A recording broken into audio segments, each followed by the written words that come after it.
महीने में जैसे पहले दिन का अधिक मास होता है, ऐसे 5वां दिन का जो अधिक मास होता है पंचमी तिथि का, पंचमी तिथि का अधिक मास शास्त्र कहता है कि जिसके घर में संपदा की कमी हो, पैसा आ ही नहीं रहा हो, सब तो उलझ गया हो, बहुत टेंशन चल रहा हो, 3 साल में एक बार अधिक मास आता है। अधिक मास की पंचमी तिथि के दिन गन्ने का रस, गन्ने का रस जानते हो, ईख का रस, गन्ने का रस तुलसी जी के क्यारे में हाथ में लेकर 7 बार अपना नाम और गोत्र बोलकर छोड़ दो, जिंदगी में 3 साल में तो करोड़पति बनकर बैठ जाओगे, कभी लक्ष्मी की कमी नहीं आ सकती। अगला अधिक मास आएगा तो तुम तैयारी में बैठे रहोगे कि फिर पंचमी तिथि आए, फिर मैं गन्ने का रस डाल। मास में होता है, अधिक मास के सिवा नहीं कर सकते, केवल अधिक मास चालू हुआ है। भगवान का स्मरण कर कर उन दीप को भगवान के सामने प्रज्वलित कर कर 5 दिए इन तिथियों में, पंचमी, अष्टमी, एकादशी, प्रदोष, शिवरात्रि, अमावस्या और पूर्णिमा, 7 तिथियों पर जो 5 दीप भगवान के सामने प्रज्वलित कर कर अपने दरवाजे के पास में बाहर की ओर रख देता है, उसके घर में कभी रोग, बीमारी और लक्ष्मी की कोई कमती नहीं होती। एक बड़ा सुंदर चरित्र, एक बार माता पार्वती जी ने शिव जी से संसार में सुख और दुख के बारे में स्मरण किया। आवाज बढ़ाओ। शिव जी से सुख और दुख के विषय में माता पार्वती जी ने प्रश्न किया, थोड़ा ध्यान से सुनना, बड़ा अच्छा चरित्र। काशी में नंदन वन में भगवान शंकर और पार्वती बैठे हैं, और नंदन वन में जब माता पार्वती और शिव जी बैठे थे तो पार्वती जी ने शिव जी से प्रश्न करा कि जीवन में सुख और दुख कितने विचित्र हैं, ये क्यों आते हैं?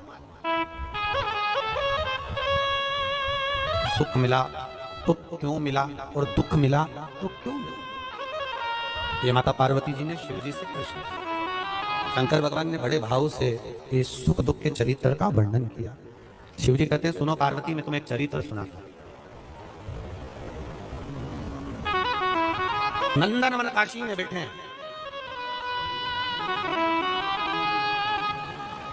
और नंदन वन काशी में बैठकर भगवान शंकर पार्वती जी से मैं एक चरित्र सुनाता हूं। एक सेठ जी, करोड़पति, धनपति, अरबपति, बहुत पैसा,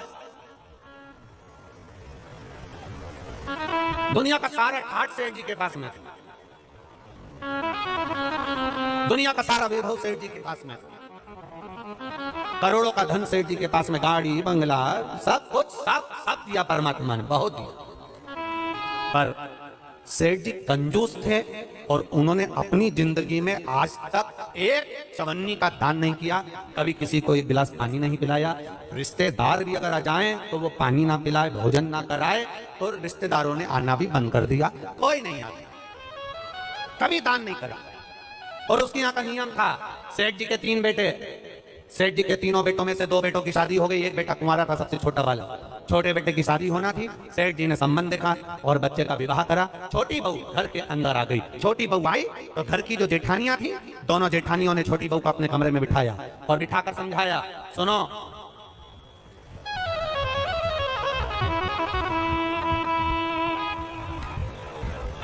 तो पहले ऐसा नियम था, अब आजकल ऐसा नियम तो नहीं है, पर पहले ऐसा नियम था कि लड़के की शादी होती थी और बहू को लेकर आता था ना, तो अपने खुद के घर में बहू को लेकर बाद में आता था। पहले उसको रुकने की व्यवस्था कोई रिश्तेदार के यहाँ, कोई नातेदार के यहाँ, कोई संबंधों के यहाँ, कोई पहचान वाले के यहाँ, उसको बहू को रखा जाता था। बोलो भोपाल में ऐसा था कि नहीं था? अरे बोलो जम के तो बोलो, था ना ऐसा?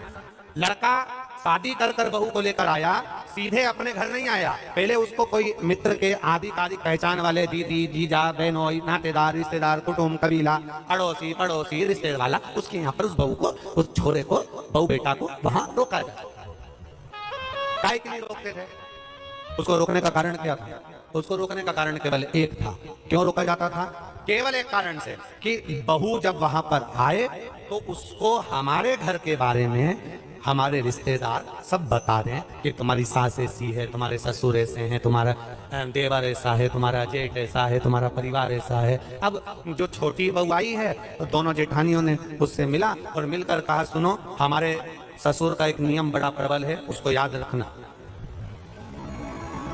हमारे ससुर का नियम बड़ा तेज है, उसको याद रखना। कौन सा नियम?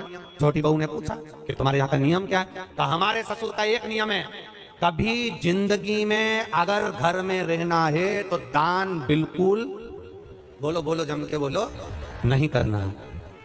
एक रोटी का भी दान मत करना। अगर डब्बे में रोटी बच जाए तो दूसरे दिन उस रोटी को मिक्सर में पीस के चूड़ा बना के खजाना पर गाय को भी मत देना। ये हमारे ससुर का नियम।